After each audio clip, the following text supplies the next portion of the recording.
കൊഴുപ്പിനെക്കുറിച്ചും എണ്ണകളെക്കുറിച്ചും എനിക്ക് തോന്നുന്നു എത്ര അലക്കിയാലും തീരാത്ത അത്രയും വിഴുപ്പുണ്ടെന്ന് എനിക്ക് തോന്നുന്നു. ഒരുപക്ഷെ നിങ്ങളുടെയൊക്കെ മനസ്സിൽ പല സമയത്ത് പല തവണ ഉണ്ടായിട്ടുള്ള ചില ചോദ്യങ്ങൾ ഞാനൊന്ന് നിങ്ങളോട് ഷെയർ ചെയ്യാം. നിങ്ങൾ ഒരു കാലം വരെ പറഞ്ഞുകൊണ്ടിരുന്നത് ഹൃദയത്തിൻ്റെ ആരോഗ്യത്തിനും പൊതുവായ മൊത്തത്തിലുള്ള ഹെൽത്തിനും സൺഫ്ലവർ ഓയിൽ പോലത്തെ സീഡ് ഓയിലാണ് നല്ലത്. അത് മാറ്റിയിട്ട് ഇപ്പോൾ വെളിച്ചെണ്ണ ഉപയോഗിക്കാൻ പറയുന്നു. ഇപ്പോൾ എല്ലാവരും വെളിച്ചെണ്ണയുടെ പുറകിലാണ്. ഇനി കുറച്ച് കഴിയുമ്പോൾ നിങ്ങൾ തന്നെ മാറ്റി പറയൂ. ശരിക്കും ഈ പാലിലും ഇറച്ചിയിലും മുട്ടയിലും ഉള്ള കൊഴുപ്പ് ശരിക്കും ആരോഗ്യത്തിന് നല്ലതാണോ? ഒലിവ് ഓയിൽ പാചകത്തിന് ഉപയോഗിക്കാൻ പറ്റുന്ന ഒന്നാണ്. അതുപോലെ തന്നെ റെഗുലറായിട്ട് അല്ലെങ്കിൽ ആഴ്ച 2-3 ദിവസം നല്ല മീൻ ഉപയോഗിക്കുന്നു. അതിൽ നിന്ന് കിട്ടുന്ന ഒമേഗ-3 പോലുള്ള വളരെ ഹെൽത്തി ആയിട്ടുള്ള ഓയിൽ മതിയോ, അതോ റെഗുലറായിട്ട് ഒമേഗ-3 അടങ്ങുന്ന ഫിഷ് ഓയിൽ സപ്ലിമെൻറ്റുകൾ ഉപയോഗിക്കേണ്ട ആവശ്യമുണ്ടോ? ഈ ഫ്രൈയിങ്ങിന് അത് ഡീപ് ഫ്രൈയിങ് ചെയ്യുന്നതാണോ നല്ലത്? അത് ഡീപ് ഫ്രൈയിങ് ചെയ്യുമ്പോൾ എന്തെണ്ണ ഉപയോഗിക്കണം? അതോ ഷാലോ ഫ്രൈയിങ് ചെയ്യണോ? അതോ എയർ ഫ്രൈയിങ്ങിലോട്ട് മാറണോ? ഇതെല്ലാം കൊഴുപ്പുമായിട്ട് ബന്ധപ്പെട്ടുള്ള തീർത്താൽ തീരാത്ത അത്രമാത്രം സംശയങ്ങളാണ്. അങ്ങനെ സംശയങ്ങളുള്ള ഒരാളാണോ നിങ്ങളെങ്കിൽ ഒരുപക്ഷെ ഇന്ന് സംസാരിക്കുന്ന ഈ കാര്യങ്ങൾ അതിൽ കുറച്ചുകൂടി വ്യക്തത വരുത്താൻ നിങ്ങളെ സഹായിച്ചേക്കാം.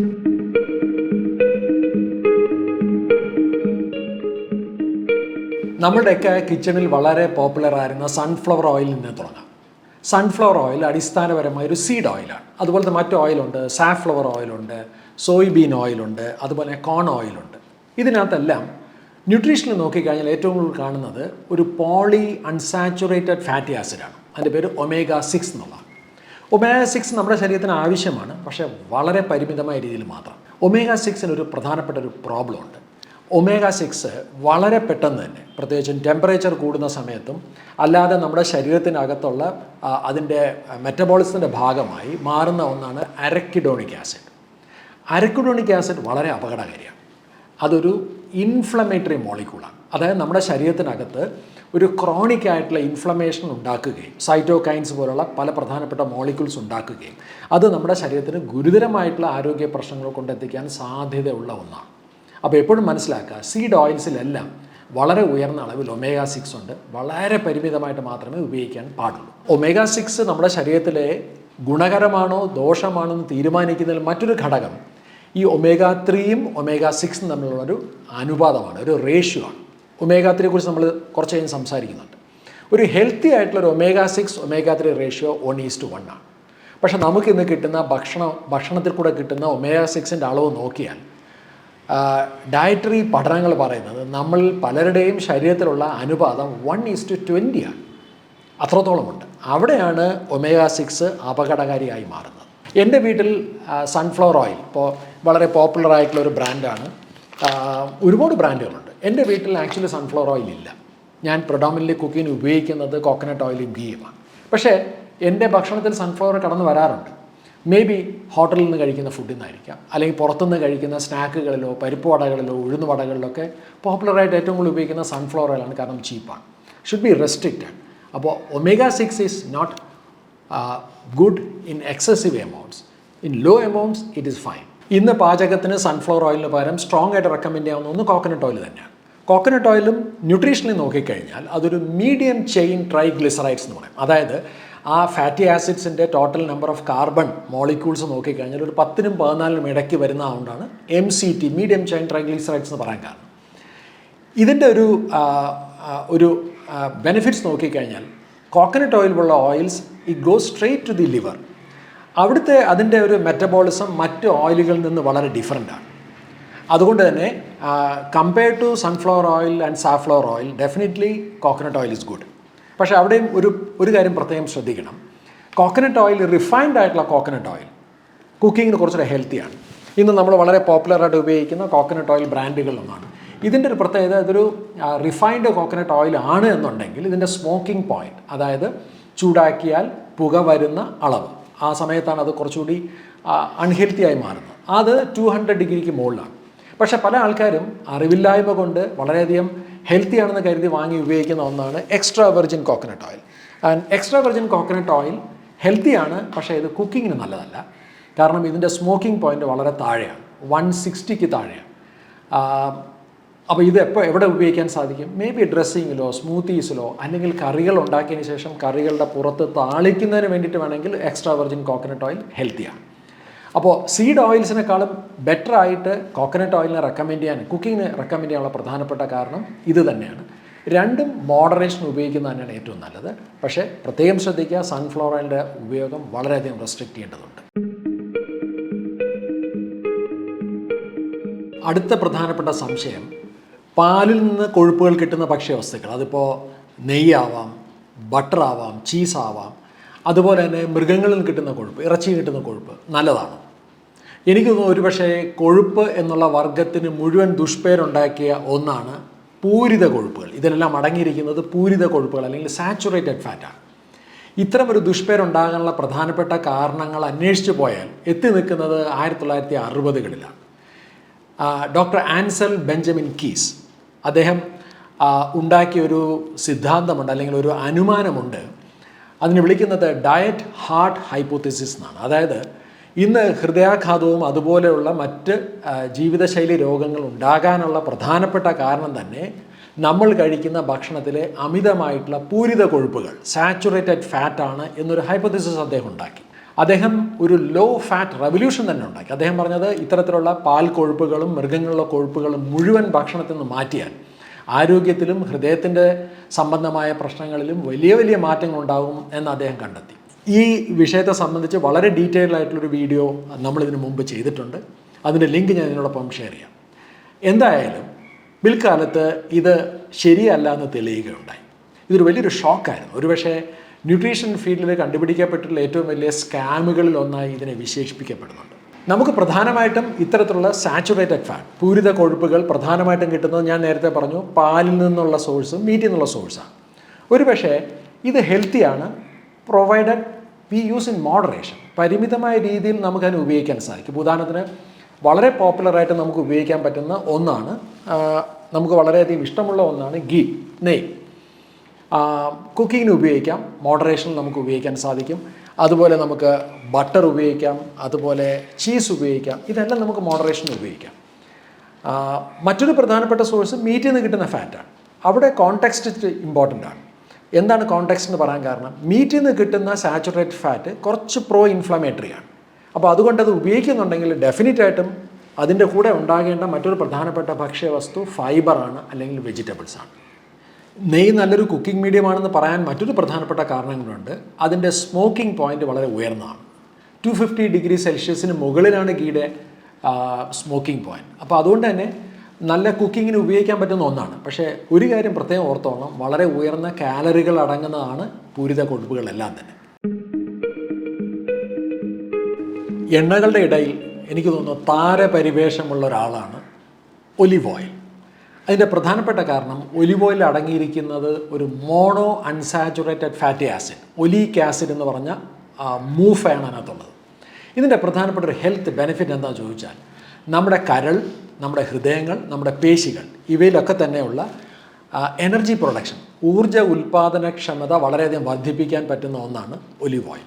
പൊതുവേ ഡോക്ടേഴ്സ് കൊളസ്ട്രോളിൻ്റെ അളവ്, ടോട്ടൽ കൊളസ്ട്രോളിൻ്റെ അളവ് കുറയ്ക്കാൻ, ട്രൈഗ്ലിസറൈഡ്സിൻ്റെ അളവ് കുറയ്ക്കാൻ, HDLൻ്റെ അളവ് കൂട്ടാൻ, ഇതിനൊക്കെ കോമൺ ആയിട്ട് പ്രിസ്ക്രൈബ് ചെയ്യുന്ന ഒരു ഗ്രൂപ്പ് ഓഫ് ഡ്രഗ്സ് ആണ് ഫിബ്രേറ്റ് ഡ്രഗ്സ്.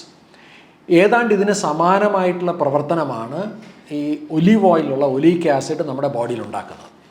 ഇത് ഫാറ്റി ആസിഡിൻ്റെ ഓക്സിഡേഷനെ വളരെയധികം ത്വരിതപ്പെടുന്നുണ്ടാകും. അതുകൊണ്ടാണ് ട്രൈഗ്ലിസറൈഡ്സിൻ്റെ അളവ് കുറയ്ക്കാനായിട്ട് ഇത് വളരെ എഫക്റ്റീവായിട്ട് നമ്മുടെ ശരീരത്തിൽ പ്രവർത്തിക്കുന്നത്.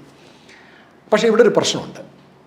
നമ്മൾ സാധാരണ ഇത്തരത്തിലുള്ള ഒരു ഫുൾ ഹെൽത്ത് ബെനിഫിറ്റ് കിട്ടാനായിട്ട് നമ്മൾ ഉപയോഗിക്കുന്നത് എക്സ്ട്രാ വെർജിൻ ഒലിവ് ഓയിലാണ്. എക്സ്ട്രാ വെർജിൻ ഒലിവ് ഓയിലാണ് ഇതിൻ്റെ ഫുൾ ബെനിഫിറ്റ്സ് കിട്ടുന്നത്.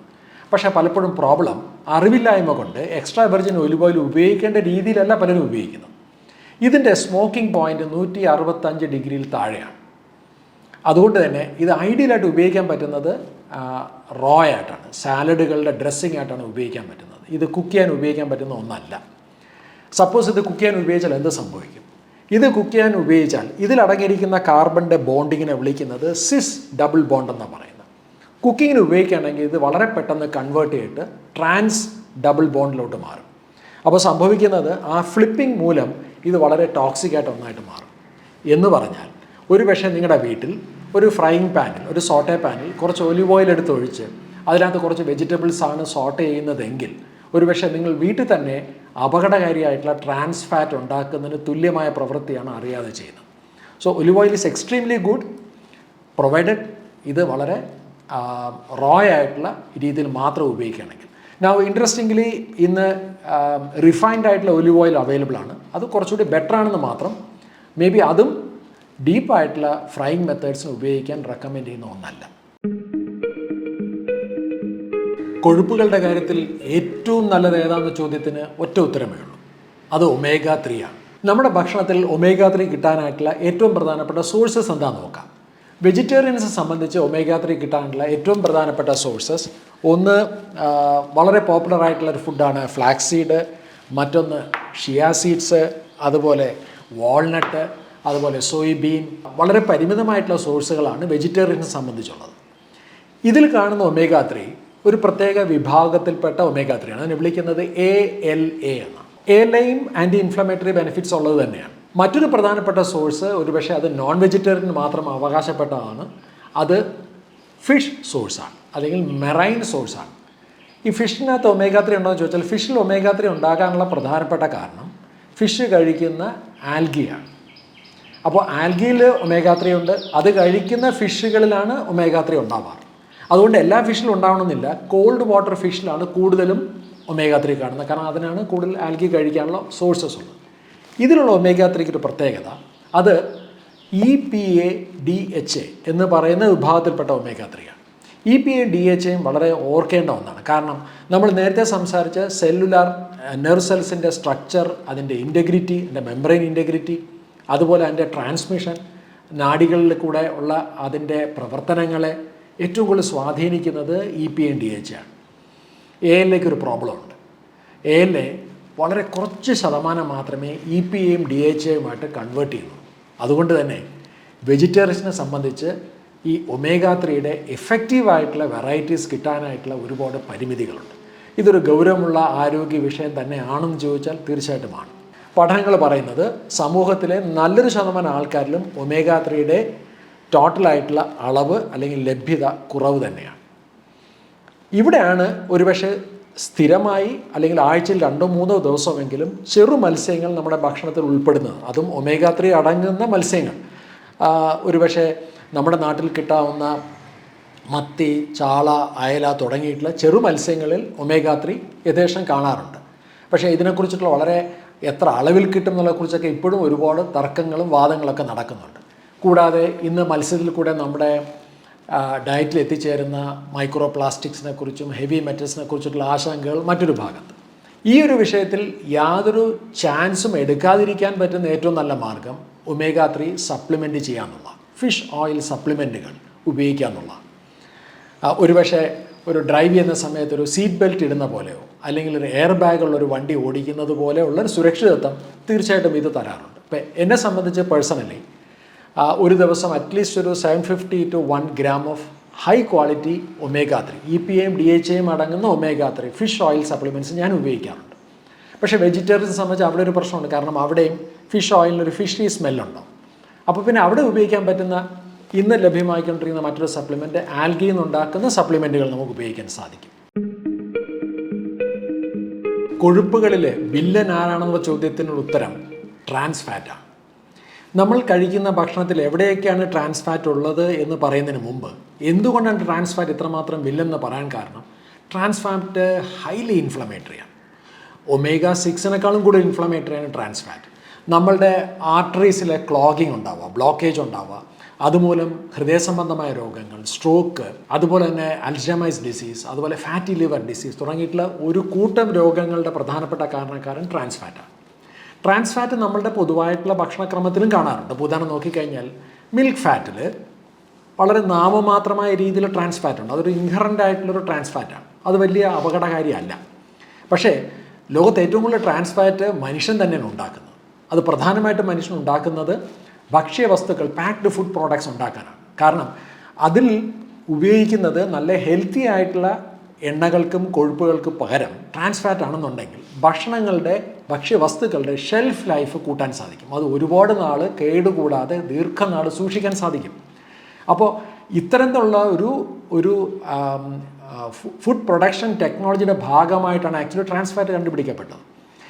ഇൻട്രസ്റ്റിംഗ്ലി ഈ ട്രാൻസ് ഫാറ്റ് അത്യന്തം ദോഷകരമാണ്, ആരോഗ്യത്തിലെ പ്രധാനപ്പെട്ട വില്ലനാണെന്ന് കണ്ടുപിടിക്കപ്പെട്ടത് 1957 1957 ട്രാൻസ് ഫാറ്റ് മോശമാണെന്ന് കണ്ടെത്തിയിട്ട് പോലും food and drug administration FDA ഇതിനെ നിരോധിക്കാൻ 2013 വരെ വേണ്ടി വന്നു. അതിൻ്റെ ഉള്ളിൽ ഒരുപാട് തരത്തിലുള്ള ലോബിയിങ്ങുകളും ബിസിനസ്സുകളും പൊളിറ്റിക്സും ഒക്കെ ഉണ്ടായിരുന്നു. എന്തായാലും 2013 ശേഷം ഭക്ഷ്യവസ്തുക്കളിൽ ട്രാൻസ് ഫാറ്റ് ഉണ്ടാകാൻ പാടില്ല എന്നൊരു നിയമമുണ്ട്. പക്ഷേ ഇവിടെ വലിയൊരു കുരുക്കുണ്ട്, ഒരു പ്രശ്നമുണ്ട്. അതായത് ഭക്ഷ്യവസ്തുക്കളിൽ ട്രാൻസ് ഫാറ്റിൻ്റെ അളവ്, ഒരു സെർവിങ്, സാധാരണ നമ്മൾ കഴിക്കുന്ന ഭക്ഷണത്തിൻ്റെ ഒരു അളവിനെ സൂചിപ്പിക്കുന്നതാണ് സെർവിങ് എന്ന് പറയുന്നത്. അത് ചിലപ്പോൾ ഒരു കപ്പായിരിക്കാം, അല്ലെങ്കിൽ ഒരു സ്ലൈസ് ആയിരിക്കാം. എന്തായാലും ഒരു സെർവിങ്ങിൽ 0.49 ഗ്രാമിൽ താഴെയാണെങ്കിൽ, ബിലോ 0.49 ഗ്രാം പെർ സെർവിങ് ആണെന്നുണ്ടെങ്കിൽ അതിനെ ഒന്ന് റൗണ്ട് ചെയ്തിട്ട് 0 ട്രാൻസ് ഫാറ്റ് എന്നുള്ള രീതിയിൽ കണക്കാക്കാം എന്നാണ് നിയമം പറയുന്നത്. നിയമപ്രകാരം ബിലോ 0.49 ആണെങ്കിൽ 0 ട്രാൻസ് ഫാറ്റ് ആണ്. പക്ഷേ നിങ്ങൾ ആലോചിച്ച് നോക്കിയാൽ, സപ്പോസ് ഒരു കപ്പ് കേക്ക് ആണെന്നിരിക്കട്ടെ, അതിനകത്ത് ഈ പറഞ്ഞ അളവിൽ മാത്രമേ ട്രാൻസ് ഫാറ്റ് ഉള്ളൂ, അതുകൊണ്ട് 0 ട്രാൻസ് ഫാറ്റ് എന്ന് ലേബലിൽ എഴുതിയിരിക്കും. പക്ഷെ നമ്മൾ കഴിക്കുന്നത് 3 സെർവിങ് അല്ലെങ്കിൽ 4 സെർവിങ് ആണെങ്കിലോ നമ്മുടെ ശരീരത്തിൽ അതിൽ കൂടെ 2 ഗ്രാം ട്രാൻസ് ഫാറ്റ് എത്തിക്കഴിഞ്ഞു. And trans fat is toxic എന്ന് പറഞ്ഞാൽ നമ്മളറിയാതെ ഇന്ന് നമ്മുടെ ഫുഡ് സിസ്റ്റത്തിൽ കൂടെ നിയമത്തിൻ്റെ പഴുതുകൾ ഉപയോഗിച്ചുകൊണ്ട് ശരിക്കും പറഞ്ഞാൽ ട്രാൻസ് ഫാറ്റ് ഒളിച്ച് കടക്കുന്നുണ്ട് എന്നർത്ഥം. പിന്നെ ഇതല്ലാതെ നമ്മുടെ വീട്ടിലുണ്ടാക്കുന്ന ട്രാൻസ് ഫാറ്റ്, അമിതമായിട്ടുള്ള ഡീപ്പായിട്ടുള്ള ഫ്രൈയിങ് മെത്തേഡ്സുകൾ, കണ്ടിന്യൂസ് ആയിട്ടുള്ള കുക്കിംഗ് മെത്തേഡ്സ്, നേരത്തെ പറഞ്ഞ ഒലിവ് ഓയിലിൻ്റെ കുക്കിംഗ് മെത്തേഡ്സ്, ഇതിൽ കൂടെ തന്നെ നമ്മുടെ വീടുകളിലും ട്രാൻസ് ഫാറ്റ് വരാൻ സാധ്യതയുണ്ട്. എന്തായാലും ട്രാൻസ് ഫാറ്റിനെ പേടിക്കേണ്ടത് വളരെ ആവശ്യമാണ്. ഈ ഫാറ്റിനെ കുറിച്ചുള്ള ചർച്ചയിൽ ഒരുപക്ഷെ വേറിട്ട് നിൽക്കുന്ന ഒരു ഭക്ഷ്യവസ്തുണ്ട്. അത് മറ്റൊന്നുമല്ല, മുട്ടയാണ്. മുട്ടയിൽ നമുക്ക് എല്ലാവർക്കും അറിയാം, മുട്ടയിലെ മഞ്ഞയിൽ കൊഴുപ്പുണ്ട്. ഇതൊരു സമീകൃതമായിട്ടുള്ള കൊഴുപ്പാണ്. കുറച്ച് സാച്ചുറേറ്റഡ് ഫാറ്റ് ഉണ്ട്, കുറച്ച് അൺസാച്ചുറേറ്റഡ് ഫാറ്റ് ഉണ്ട്. ഇതെല്ലാം കൂടെ അടങ്ങുന്ന ഒരു സമീകൃതമായിട്ടുള്ള കൊഴുപ്പിൻ്റെ അളവ് ഏകദേശം ഒരു മുട്ടയിൽ ഒരു 5 ഗ്രാമോളം ഹെൽത്തി ആയിട്ടുള്ള ഫാറ്റ് ഉണ്ട്. അതുകൊണ്ട് തന്നെ മുട്ടയിലുള്ള കൊഴുപ്പിനെ പേടിക്കേണ്ട കാര്യമില്ല. എന്നെ സംബന്ധിച്ച് എൻ്റെ ഡയറ്റിനകത്തുള്ള ഒരു ഫേവറേറ്റ്, പല ആൾക്കാരും ഫേവറേറ്റ് ആയിട്ടുള്ള ഇൻഗ്രീഡിയൻറ്റ് മുട്ടയാണ്. ഇത്തരത്തിൽ ഒരുപക്ഷെ ദൈനംദിന ജീവിതത്തിൽ ആരോഗ്യ സംബന്ധമായി പോഷക സംബന്ധമായിട്ടുള്ള അറിവുകൾ നിങ്ങൾക്ക് ലഭിക്കാൻ വേണ്ടിയിട്ട് നമ്മുടെ ചാനലുമായിട്ട് കണക്ട് ചെയ്ത് ഇരിക്കുന്നത് തീർച്ചയായിട്ടും നല്ലതാണ്. I strongly recommend to subscribe our channel.